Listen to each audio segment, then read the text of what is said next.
Get out of my waiting room. We don't treat people like you here. God, I have an appointment. God, you have nothing here. Go back to wherever you came from. God, I'm a patient. God, you're a problem. A liability. A waste of a bed that a real patient could use. The man didn't move. Dr. Hargreave did. He stepped forward, and the head nurse, who had been watching from behind the admissions desk for the past 4 minutes, grabbed the edge of the counter. Her knuckles went white, because she had just seen something on the floor. Something that had slid out when security grabbed the man's jacket. A lanyard. A hospital ID, title, Chief of Cardiac Surgery, Vancouver General Hospital. She didn't feel herself stand up. She didn't feel her legs move.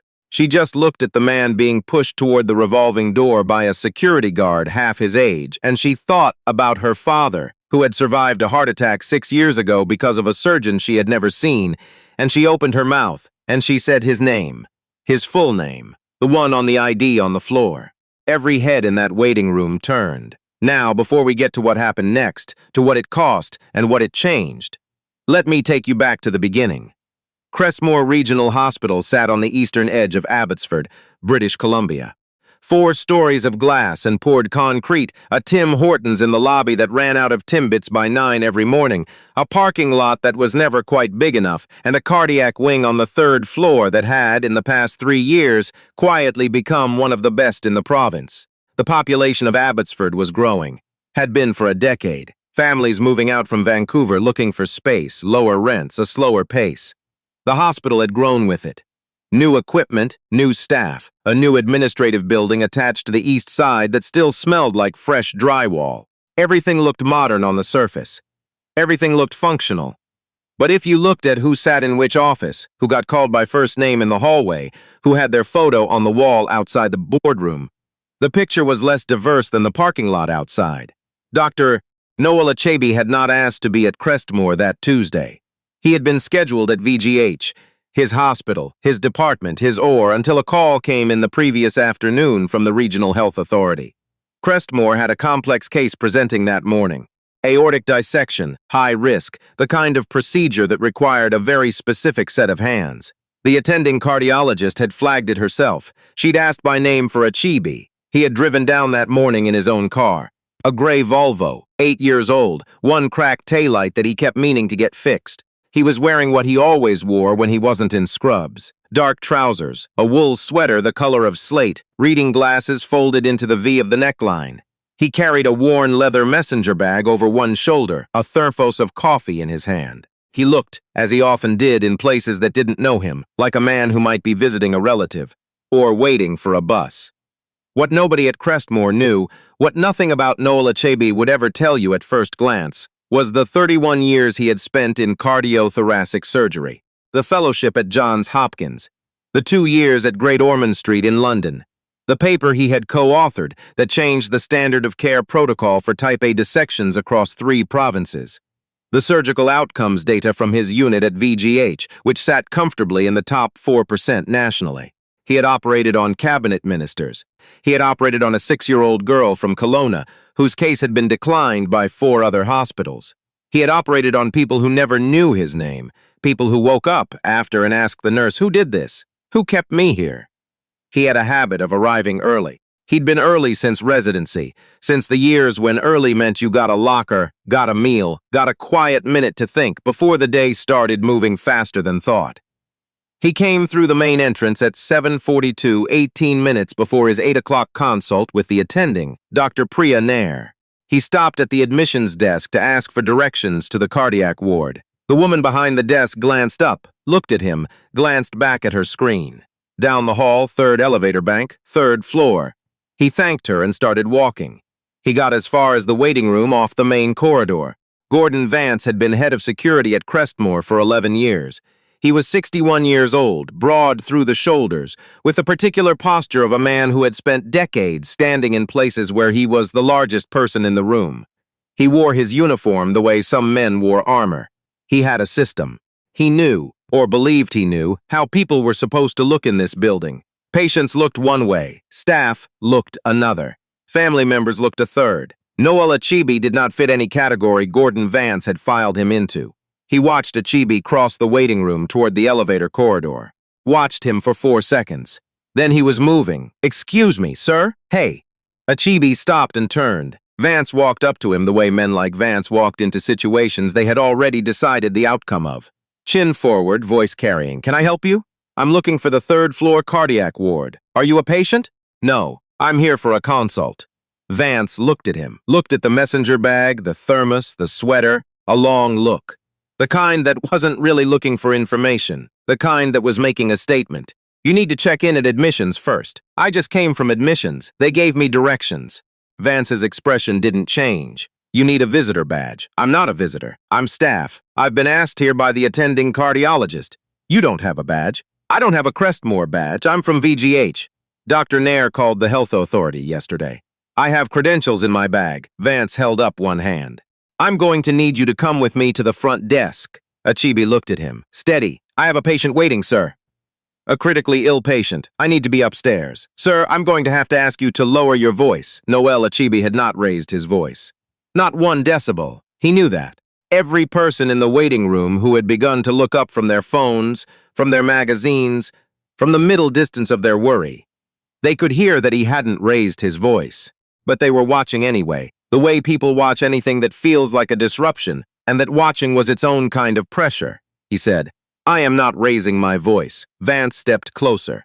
"I can see you're frustrated, but this is a secure facility and I need to verify my credentials are in my bag. If you'll let me." He reached for the messenger bag. Vance's hand came up. "Don't reach into the bag, please." The waiting room had gone quiet. Not silent. The television in the corner was still running a morning news segment, some story about traffic on the Port Mann.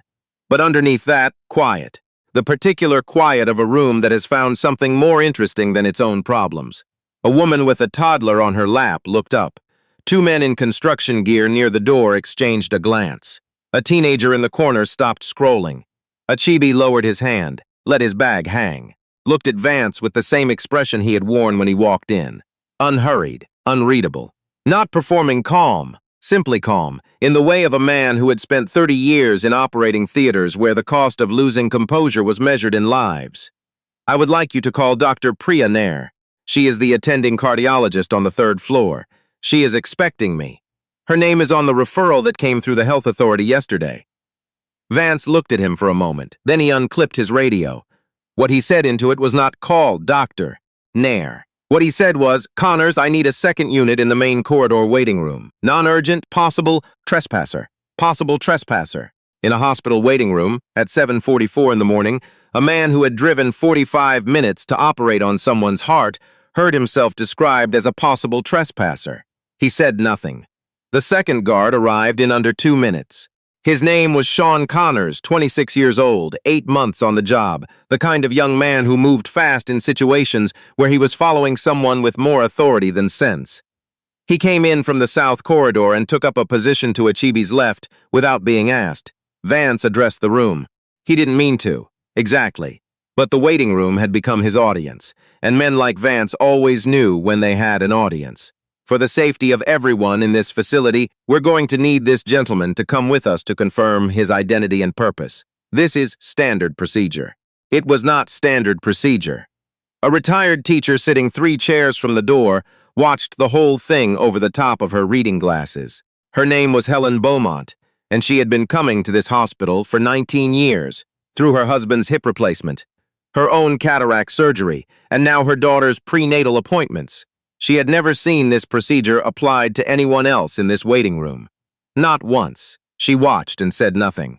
Achibi went with them. Not because he agreed, not because he was afraid, because a patient was upstairs, and the fastest route to that patient now ran through Gordon Vance's office. They walked him to a small room near the security station. Beige walls, a metal desk, a row of monitors showing camera feeds from various points in the building. Vance sat down. Connors stood by the door. Name, Noel Achibi. Vance typed it. Single finger, slow, deliberate. His system brought up nothing, because Achibi was not in the Crestmore database, had no patient file, no staff record, nothing. This seemed to satisfy something in Vance rather than prompt the obvious explanation. "You're not in the system, I told you." "I'm not Crestmore staff," Vance leaned back. "So you're telling me you just walked into this hospital?" "I walked in through the front door, after parking in the visitor lot and paying for parking."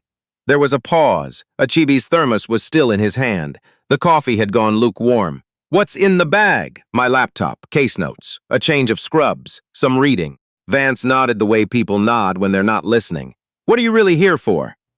The question sat in the room like something spilled. Noel Achibi looked at Gordon Vance. He had been in this room for 9 minutes. His patient had been in pre-op since 6:30, doctor. Priya Nair was almost certainly trying to reach him. "I am a cardiothoracic surgeon. I have been asked here by your hospital's attending cardiologist to perform a procedure on a critically ill patient. That patient is likely being prepped for surgery as we sit here. Every minute I spend in this room is a minute I am not upstairs." Vance said, "I'm going to need to verify that." "Yes," Achibi said. "You are. Please call Dr. Nair." Vance picked up his desk phone. He did not in fact call Dr. Nair. He called the general hospital operator and asked if there was a Dr. Achiba listed on today's schedule.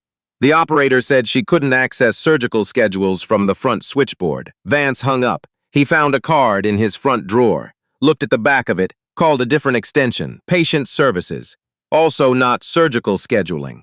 He had worked in this building for 11 years and did not know the direct line for the third-floor cardiac unit. Connors, standing by the door, knew this. He was young enough and new enough to still notice the things that had become invisible to people who'd been doing this a long time. He shifted his weight. Once, twice. Achib set the thermos on the desk, opened his messenger bag. Slowly, making sure both men could see his hands, he reached in and removed a lanyard. His VGHID badge. Photo, name, title. He set it on the desk facing Vance. Then he removed a second item. A folded letter on Vancouver General Hospital letterhead, which he had carried as habit since the second time something like this had happened. The letter was signed by the chief of medicine at VGH and described Achibi's credentials and authorization to perform procedures at affiliated regional hospitals under the Inter-Regional Surgical Support Agreement. He set that beside the badge. He did not say anything else. Vance looked at both items. His jaw moved slightly. He said, "This could be anything. You could have printed this." The air in the room changed.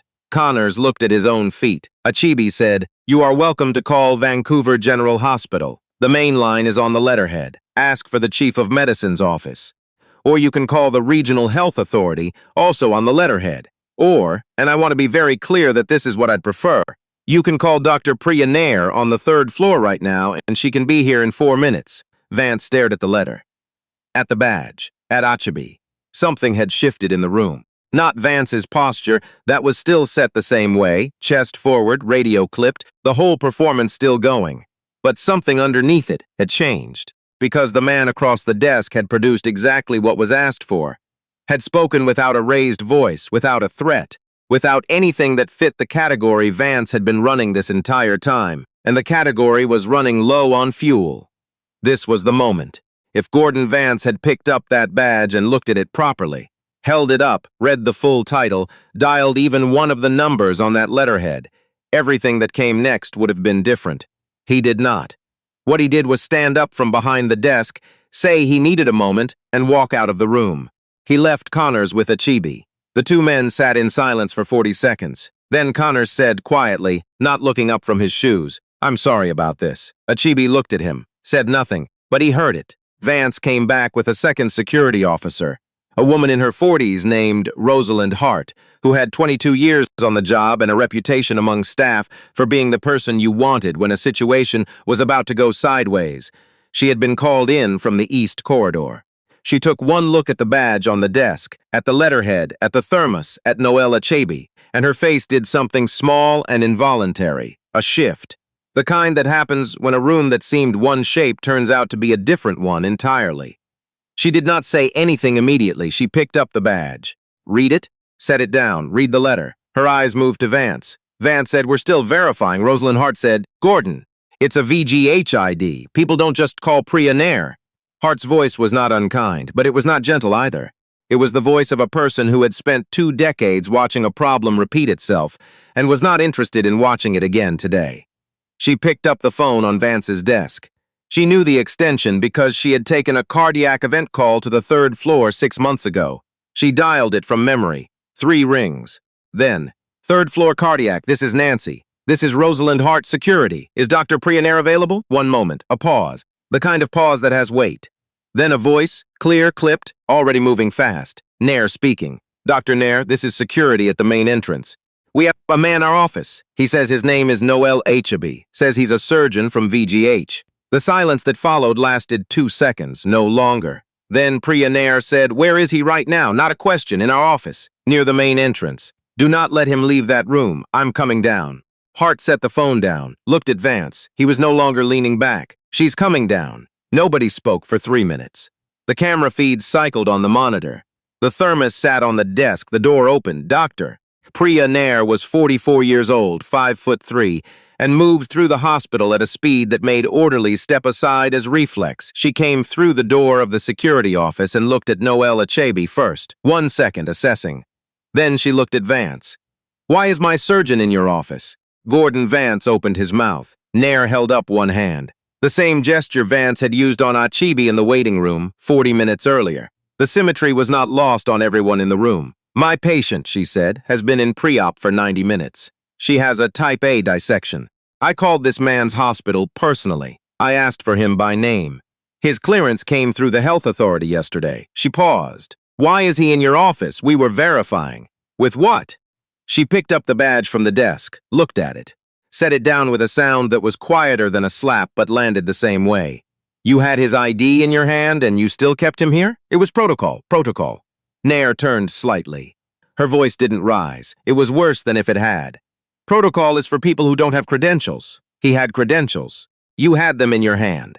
She turned back to Haby. We need to go now. He picked up his lanyard, his letter, his thermos. He stood. He looked at Vance once, not with anger, not with triumph. Something quieter than both. He followed Nair out the door. In the waiting room, a woman sitting near the corridor looked up as the two of them walked past. She was holding a number from the admissions queue. She watched the tall man in the gray sweater walk quickly beside the small woman in the white coat. She watched the set of his shoulders. She didn't know what had happened, but something about the way he walked. Not fast, not relieved, just steady. The way a person walks when they have somewhere necessary to be stayed with her. She looked down at her number, looked back up. He was already gone. The surgery lasted 4 hours and 17 minutes. The patient, a 58-year-old woman named Marion Doyle, who had come into the ER at 4 that morning with a blood pressure of 80/50 and a CT scan that had made the overnight radiologist sit down, was out of the ER by 1:15. She was alive. Her husband, Douglas, had been in the waiting room since 5 in the morning. When Dr. Nair came out to update him, he grabbed her hand with both of his and couldn't speak for a moment. She told him the procedure had gone well, that the surgeon from Vancouver had been exactly who they needed. She did not tell him the surgeon had spent 40 minutes in a security office before he got to her. She thought about it. But there wasn't a right way to say it. Not then. Not in that hallway. Later she would say it. She would say a great deal. But first, Haby had notes to write. Hand over instructions for Cressmore's cardiac team. A call to his own resident at VGH who had been covering his cases since 7. He sat in a small office on the 3rd floor that Nair had cleared out for him, still in the gray sweater, scrubbed trousers, the messenger bag on the floor beside the chair. He wrote in a notebook, longhand, which surprised the nurse who brought him a coffee without being asked. She had expected typing. She wasn't sure why. She set the coffee on the desk, and he said, "Thank you," without looking up, and she stood in the doorway a moment longer than necessary before walking away. Down on the 1st floor, in the security office, Rosalind Hart sat across from Gordon Vance. She had not left. He had not asked her to. The camera feed cycled. Neither of them looked at them. "You had his credentials," she said. "You had them right there. He could have made them." She looked at him. "Gordon, it happens. Not like that." She picked up the VGH badge, which was still on his desk, turned it over. The hologram on the back caught the light. Vance looked out the window of his office, which faced the parking lot. He could see a gray Volvo with a cracked taillight in the visitor row. He had known, she thought, not consciously, but somewhere underneath the procedure and the protocol and the radio call and the desk and the 11 years of authority in this building, he had known. You don't look at a letter on hospital letterhead with a chief of medicine's signature and call it a possible fake. You don't do that with credentials that say what those credentials said. Not unless the problem isn't the credentials. She didn't say this out loud. There wasn't much point. What she said was, "This is going to need a report, I know. Full account. what you did, when, what you had in front of you at each step. He nodded, the nod of a man who has understood something he would have preferred not to. Rosalind Hart had been in this building for 22 years. She had seen this before in different rooms, different years, different faces. A porter stopped by housekeeping management and asked what he was doing on the 6th floor. A physiotherapist asked twice for her ID in the same week, both times by the same colleague. A visiting resident from Nigeria who had been asked to move from the staff lounge because the explanation had been the lounge was being cleaned, though it was not being cleaned. Small things, mostly. Invisible, mostly. The kind that didn't generate reports because they didn't generate complaints. This one would be different. The report went to hospital administration by end of day. The director of operations, a measured woman named Cynthia Okoro, read it twice. She called Achebe at VGH that evening. The call lasted 22 minutes. He was precise, factual. He gave her times, words, the sequence of events. He was not angry on the phone, or if he was, it was not the kind of anger that raised its voice. He told her about the letter on the desk, about the badge, about the word trespasser coming through the radio. She said, "I'm sorry this happened," he said. "I'd like to know what changes," she said. "So would I." She meant it. He believed she meant it. He had been in enough rooms to know the difference between the apology that precedes inaction and the one that precedes something else. This one preceded something else. The complaint that Achebe filed with the BC Human Rights Tribunal, formal, documented, precise, was submitted the following Thursday. It outlined each step from the moment Vance approached him in the waiting room. It included the letter from his chief of medicine, confirming his credentials and the manner in which they had been dismissed.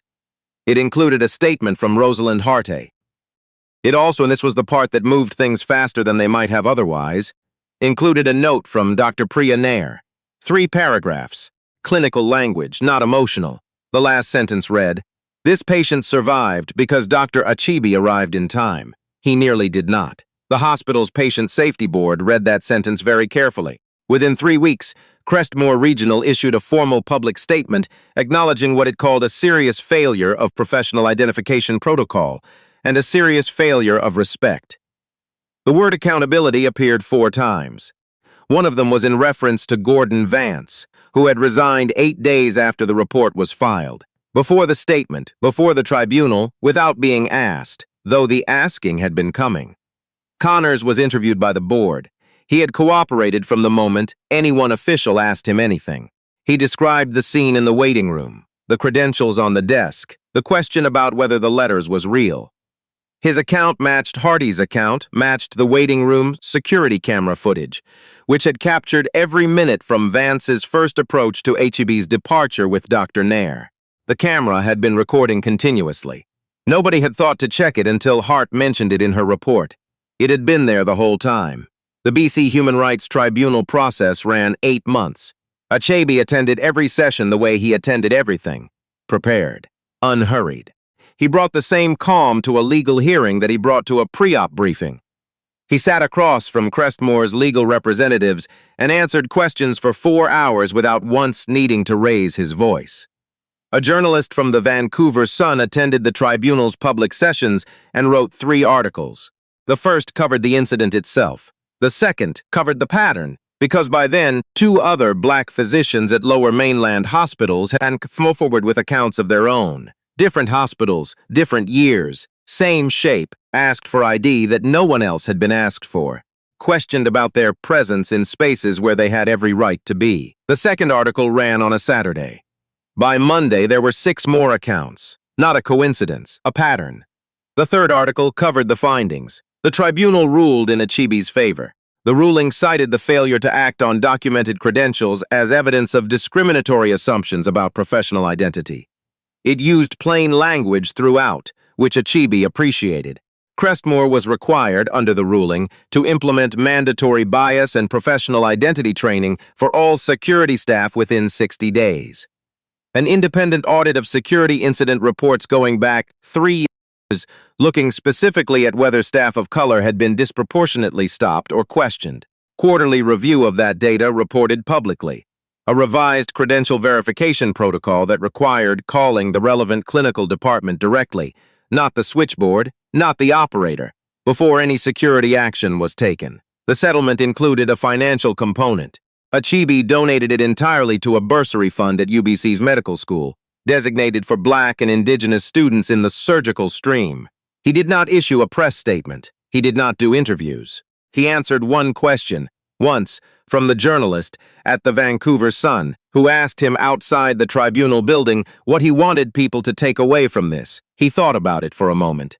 He said, "I want the next surgeon who walks into a hospital that doesn't know them to walk in and walk straight to their patient. That's all." He got into his gray Volvo, still the cracked taillight. He still hadn't fixed it. He drove back to Vancouver, back to VGH, back to his department where the residents and nurses who knew him didn't need to see a badge to know who he was. He had a surgery the next morning. He reviewed the case that night at his kitchen table, notes spread out under good light, a cup of tea going cold at his elbow. His wife came in at 10:30, saw the notes, the cold tea, the reading glasses pushed up on his forehead. She said, "How'd it go?" He said, "Fine. Patient did well." She looked at him. She had been his wife for 29 years. She knew what fine covered. She put the kettle back on. She sat down across from him. She didn't ask anything else because she had learned, over 29 years, that the things he carried from rooms like that one came out in their own time, not when you pulled at them. He looked up at her over the reading glasses. He said, "Someone almost didn't let me do my job." She looked back at him. He said, "Someone did." He went back to his notes. 3 weeks later, a letter arrived at his office from a woman named Marianne Doyle, 1 page. She wrote that she had heard what had happened in the waiting room that morning. Her husband had eventually learned from a nurse who had known and couldn't keep it anymore. She wrote that she didn't have the right words. She wrote that she had 3 grandchildren. She wrote, "I don't know how to thank you for getting there." He kept the letter. He kept it in the left pocket of the messenger bag, folded in thirds, behind the credentials card and in front of the notebook. He carried it with him to the next hospital, and the next, and the one after that. Because somewhere in this country, on some other Tuesday morning, a surgeon like Noel Achibe is walking into a building full of people who need him. And somewhere, someone is about to decide what they see when they look at him. So let me ask you something. If you had been in that waiting room, and you had seen a man with a thermos and a messenger bag be called a trespasser, in a hospital he drove 45 minutes to reach, would you have said something? Or would you have been one of the people who looked up and looked back down? Drop your answer in the comments. Not the easy one, the honest one. And if this story sat somewhere in your chest, a little heavier than you expected, pass it on. Because stories like this don't do anything folded up in one person's head. They move when you move them.